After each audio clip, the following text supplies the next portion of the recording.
Selamat pagi, Opa, Oma, Bapak, Ibu yang terkasih di dalam Tuhan Yesus Kristus. Selamat hari Kamis. Hari ini adalah hari Kamis putih dan esok hari adalah Jumat Agung, di mana kita memperingati kematian Tuhan Yesus Kristus di kayu salib, yang telah menebus segala dosa dan kelemahan kita semua. Bapak, Ibu, Opa, Oma sekalian, mari kita memulai persekutuan pada pagi hari ini dengan memuji dan memuliakan Tuhan dari KJ 183 dengan judul Menjulang Nyata Bukit Kala.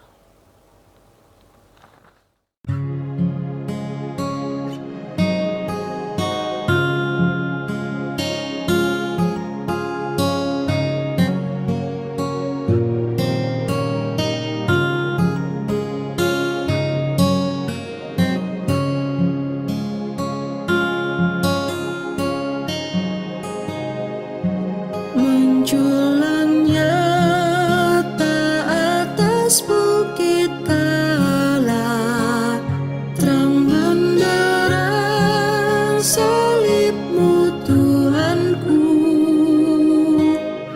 Dari sinarnya yang menyala-nyala, memancar kasih agung dan restu. Seluruh umat insan menengadah ke arah cahaya kasih yang mesra, bagai pelat yang kara merindukan di ufuk timur pagi mereka.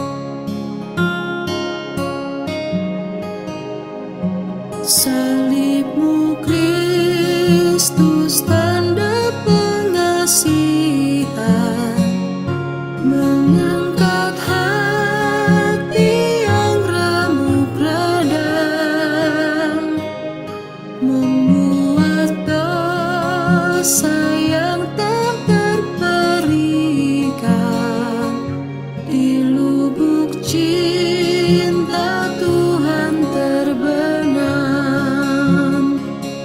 Di dalam Tuhan kami balik lahir, insan bernoda kini berseri, teruras darah suci yang mengalir di salib pada bukit Kalvari.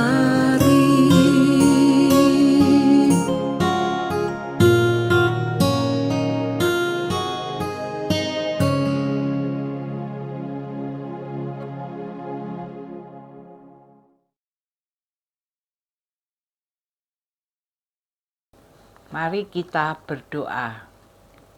Bapa kami yang ada di surga, Bapa yang Maha Kasih, yang kami sapa dalam nama Tuhan Yesus Kristus, Tuhan dan Juru Selamat kami.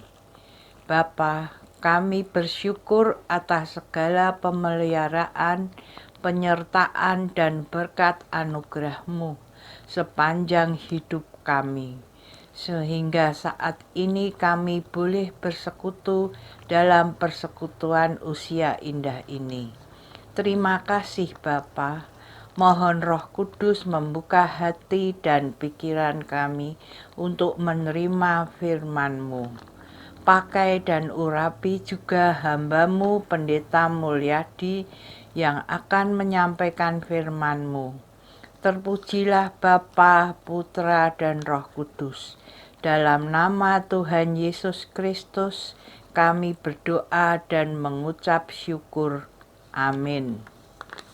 Opa, oma, ibu, bapak, sebelum mendengarkan firman Tuhan, mari kita memuji Tuhan kembali dari KJ 170, Kepala yang Berdarah.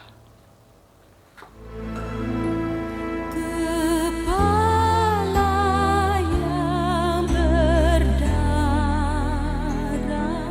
tertunduk dan sedih, penuh dengan sengsara dan luka yang pedih. Meski mahkota beri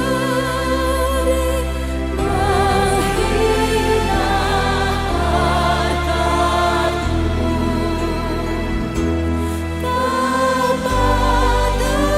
Kau patut kukagumi, terima hormatku. Ya Tuhan yang Kau tanggung, yaitu salahku. Dosaku telah Kau gantung di kayu salib-Mu. Oh, kasihani daku yang harus dicela. Ampunilah hamba-Mu,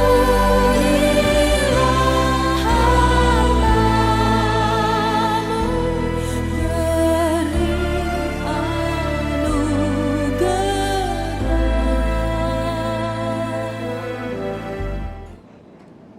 Selamat berjumpa kembali, Oma, Opa, Ibu, dan Bapak sekalian. Kita memasuki rangkaian ibadah kita saat ini, dan saya mengundang kita bersama-sama menyanyikan dari Kidung Jemaat nomor 169, Memandang Salib Rajaku. Memandang salib Rajaku yang mati untuk dunia, ku rasa hancur congkakku dan harta hilang harganya. Bisa? Opa dan Opa, Ibu Bapak sekalian, yuk kita sama-sama menyanyikan kembali lagu tadi. Nanti kita langsung menyanyikan 2 bait ya.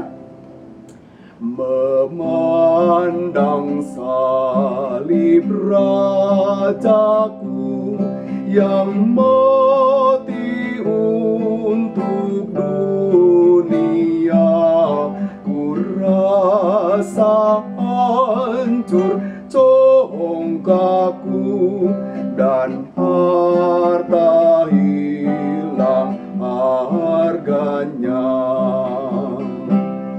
Tak boleh aku bermegah selain di dalam salib-Mu, ku buang nikmat dunia demi darah-Mu yang kudus. Kiranya Oma Opa, Ibu Bapak sekalian bisa memaknai dan memahami nyanyian ini di dalam rangkaian kita menyiapkan diri memasuki Jumat Agung dan Paskah. Kita akan masuki perenungan firman Tuhan. Mari kita bersatu hati menyambut firman Tuhan. Kita berdoa. Bapa Sorgawi, kami menyerahkan diri untuk memasuki rangkaian perenungan firman Tuhan. Pakai hamba untuk mendalaminya. Di dalam Kristus kami berdoa. Amin. Ibu Bapak dan Oma Opa, kita bersama-sama membaca firman Tuhan dari 1 Korintus 11 ayat yang ke-23 sampai dengan ayat yang ke-26. Demikian disampaikan kepada kita. Sebab apa yang telah kuteruskan kepadamu telah aku terima dari Tuhan, yaitu bahwa Tuhan Yesus pada malam waktu ia diserahkan mengambil roti, dan sudah itu ia mengucap syukur atasnya, ia memecah-mecahkannya dan berkata, "Inilah tubuhku yang diserahkan bagi kamu. Perbuatlah ini menjadi peringatan akan aku."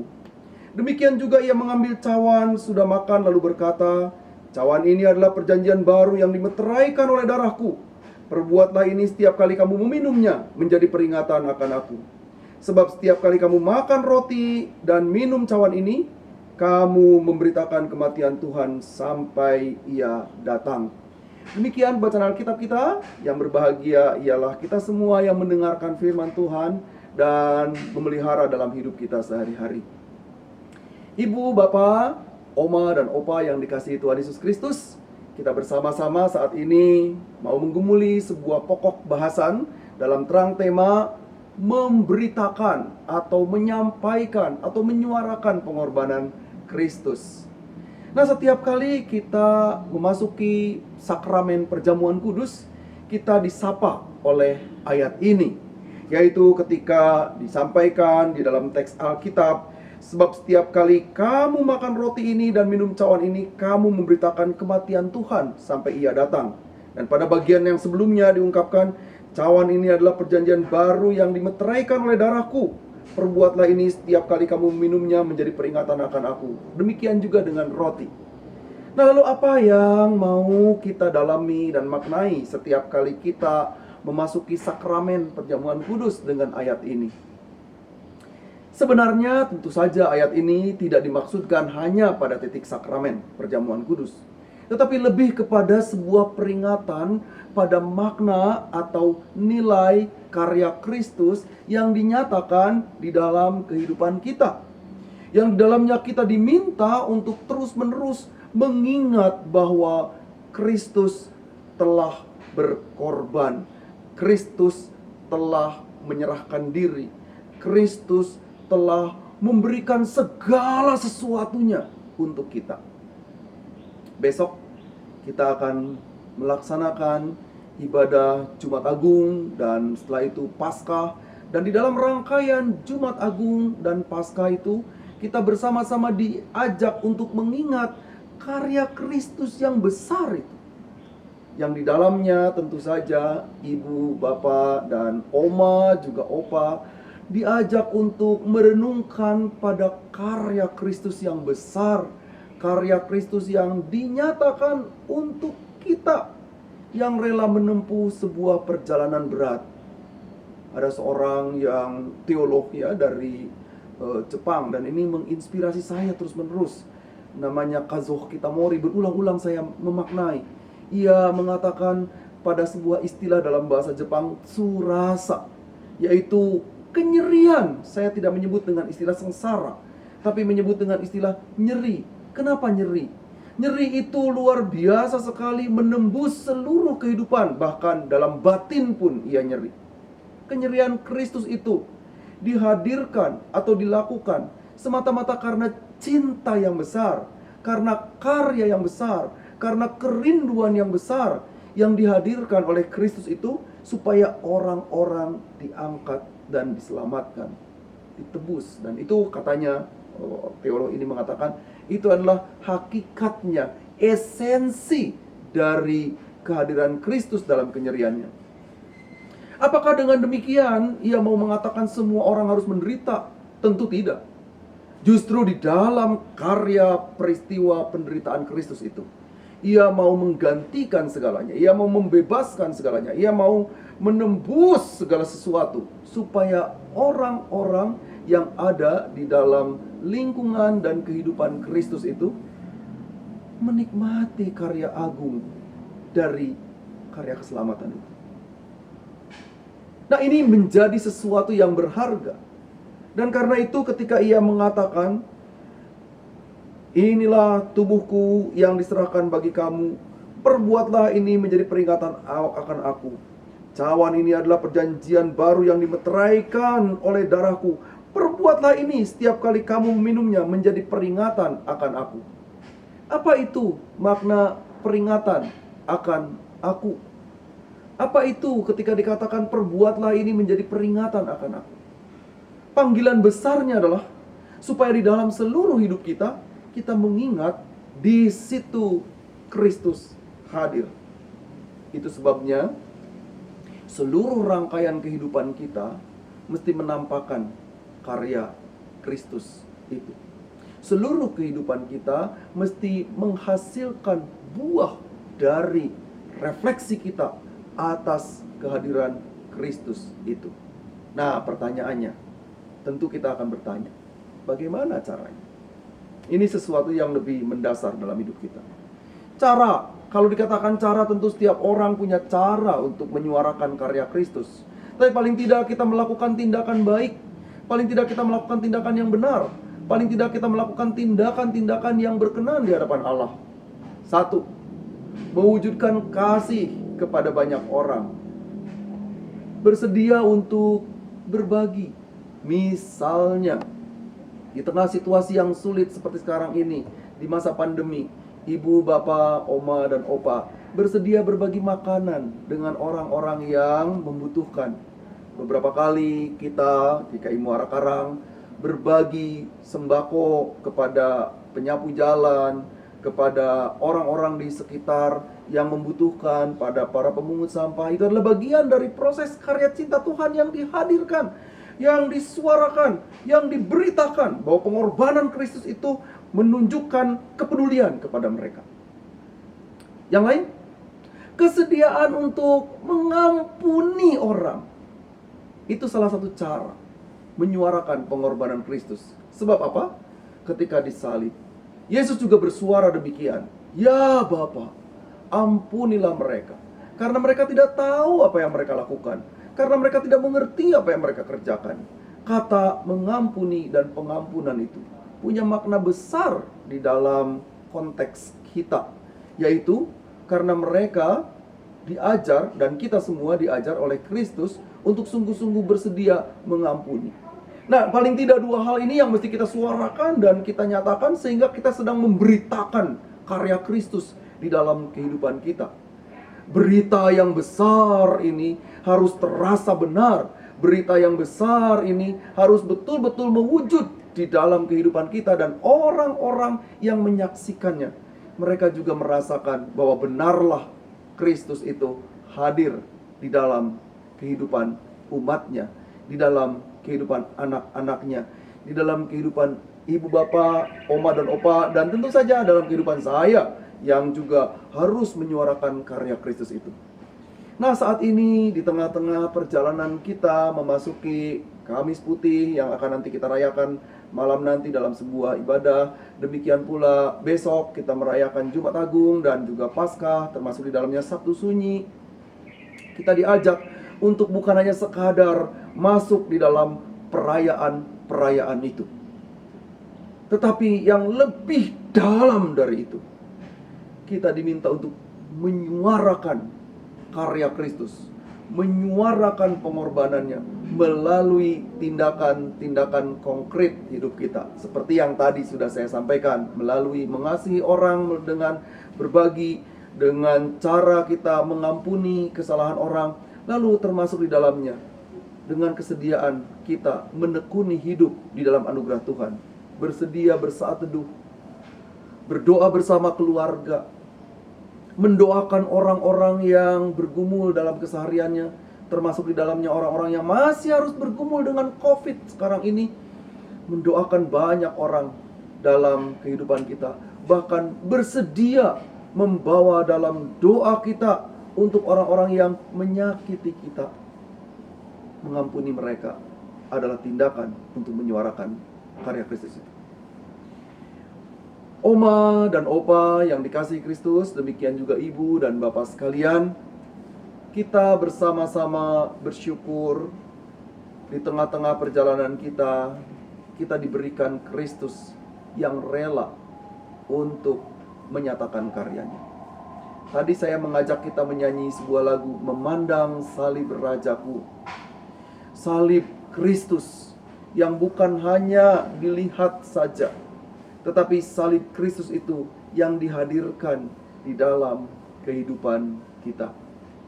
Saat ini, di dalam rangkaian kita menyiapkan diri menyambut Jumat Agung dan Paskah. Ibu, bapak, oma, opa dipanggil untuk mengingat peristiwa Kristus itu. Ketika ia memecah-mecahkan roti yang dikatakan menjadi simbol dari tubuhnya, maka ini juga yang harus kita kerjakan. Simbol tubuh yang dipecah-pecahkan itu adalah juga simbol kesediaan kita untuk melakukan karya kasihnya dimanapun kita berada. Simbol dari cawan yang dicurahkan adalah juga tanda bagi kita kesediaan untuk membagi hidup kita, menyuarakan karya Kristus itu di dalam keseharian kita. Di tengah-tengah perjalanan gereja kita saat ini, maka panggilan yang sangat kuat adalah kita menyuarakan karya Kristus dalam hidup kita.